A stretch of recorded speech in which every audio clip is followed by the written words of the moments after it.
5월 28일 연중 8주간 금요일입니다. 마르코복음 11장 11절에서 25절입니다.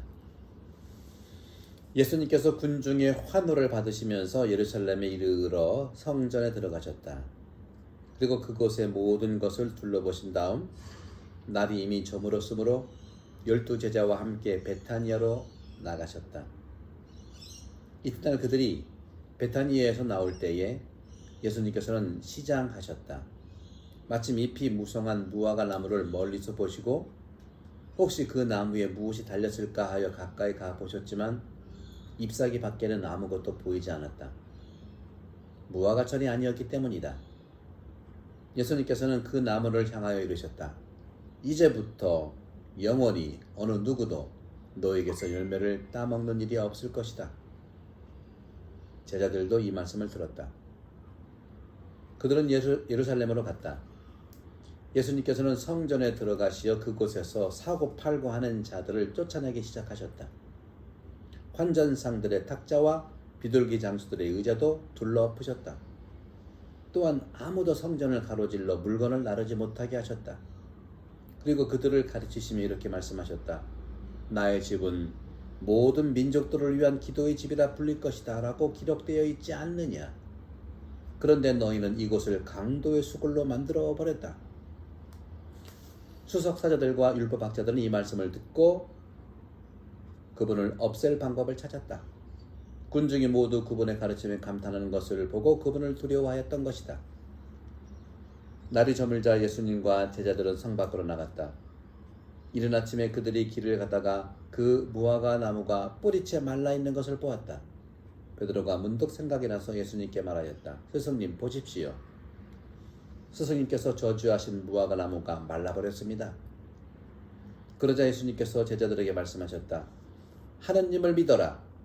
내가 진실로 너희에게 말한다. 누구든지 이 산더러 들려서 저 바다에 빠져라 하면서 마음속으로 의심하지 않고 자기가 말하는 대로 이루어진다고 믿으면 그대로 될 것이다. 그러므로 내가 너희에게 말한다. 너희가 기도하며 청하는 것이 무엇이든 그것을 이미 받은 줄로 믿어라. 그러면 너희에게 그대로 이루어질 것이다. 너희가 가서 기도할 때에 누군가에게 반감을 품고 있거든 용서하여라. 그래야 하늘에 계신 너희 아버지께서도 너희의 잘못을 용서해 주신다. 주님의 말씀입니다. 그리스도님 찬미합니다. 네, 오늘 복음은 계속해서 예루살렘 입성을 향해 가다가 드디어 오늘 군중의 환호를 받으면서 예루살렘의 입성에 들어가셨어요. 요게 이제 다른 공간 복음에서 이제 우리가 성지 주일날 올리브 가지를 들면서 그렇죠? 팔마 가지를 들면서 호산나 다윗의 왕으로 오시는 이엄 이런 것들은 마르코는 다 이제 기록하지 않아요. 핵심만 같이 있는데 성전에 들어가서 이제 둘러보신 다음 날 이제 그 다음 날이 저물어서 이제 베타니아로 가시면서 베타니아에서 다시 나올 때 이튿날 배고팠는데 잎이 무성한데 잎은 무성한 무화과 나무를 봤는데 혹시 뭐가 있을까 하고 가봤는데 잎사귀밖에는 아무것도 달리지 않았어요. 또 해석까지 써놨어요. 해석까지 무화과철이 아니기 때문이다.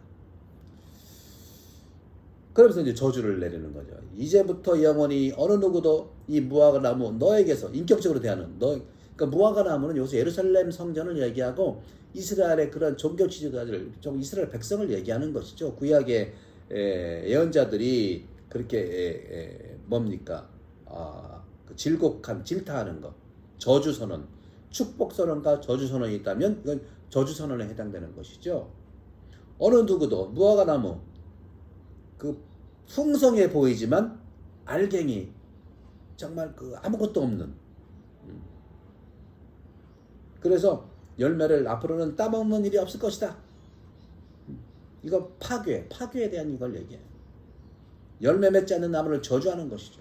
이것은 예수님 왜 저럴까 그것이 아니라 구약의 관점에서 얘기하면서 완전히 구약 안에서 있었던 그런 예언자적인 선포를 가지고 멸망한다 하는 그런 모습들을 보여주는 것이 아닌가. 그러면서 썩어 문드러진 그 당시에 예루살렘의 성전 그리고 예루살렘을 중심으로 한 종교의 그런 백성들의 이런 그 질곡 그런 걸 얘기하는데 그래서 이제 성전 정화 사건이 또 연결되잖아요. 그러니까 마르코 복음은 예루살렘 성전 입성과 그 다음에 연결되는 것이 성전 정화가 일어나고 그 다음에 이제 믿음에 대한 얘기를 하고 있는 거죠.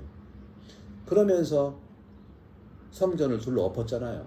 그 당시에 정말 이 종교 지도자와 정치, 그 다음에 경제, 이게 카르텔이 대단했었죠. 이런 카르텔을 돈줄을 끊으니까 오늘 보십시오. 거기 있었던 누굽니까? 거기 수석사자들과 율법학자들은 그분을 없앨 방법을 찾았다. 이게 핵심. 예수님께서는 이 성전 정화는요, 정말 대단한 폭력적인 모습들이 드러나지만 뒤집으면은 엄청나 썩어 있는 그런 그 카르텔을 드러낸 거예요. 환전상, 탁자, 비둘기 장수들, 의자 둘러 엎었다는. 그리고 정확한 말씀을 했죠. 나의 집은 모든 민족들을 위한 기도의 집으로 부를 것이다. 바리사인 너희들만이 아니야. 모든 민족들의 기도의 집이야. 모든 사람들이 기도할 수 있는 곳이요.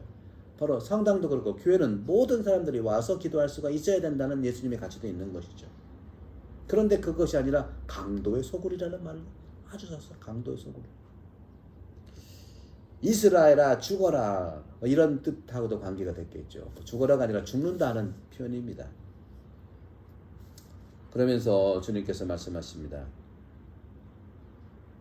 믿는 대로 그대로 될 것이다. 하나님을 믿어라. 누구든지 이 산더러 들려 저 바다에 빠져라 하면서 마음속으로 의심하지 않고 자기가 말하는 대로 이루어진다고 믿으면 그대로 될 것이다. 청하라. 받을 줄 믿어라. 그러면 이루어진다. 또 기도할 때 반감 품고 있으면 용서해라. 그래야 너도 용서받는다 하는 말씀이죠. 점점 예수님께서는 당신 죽음을 위해서 성전으로 예루살렘 향했고 드디어 성전에 들어오셨고 하는 오늘 복음 말씀 믿으십시오. 그리고 기도하는 그 본래 성전을 회복하라는 것. 성전의 회복, 이것이 오늘날 우리 한국교회 또 우리 많은 종교성에 대한 예수님의 가르침이라고 볼 수도 있으니까 이 가르침을 우리가 살아갈 수 있도록 축복드립니다. 공부와 성경 되는 모두를 행복합니다. 감사합니다.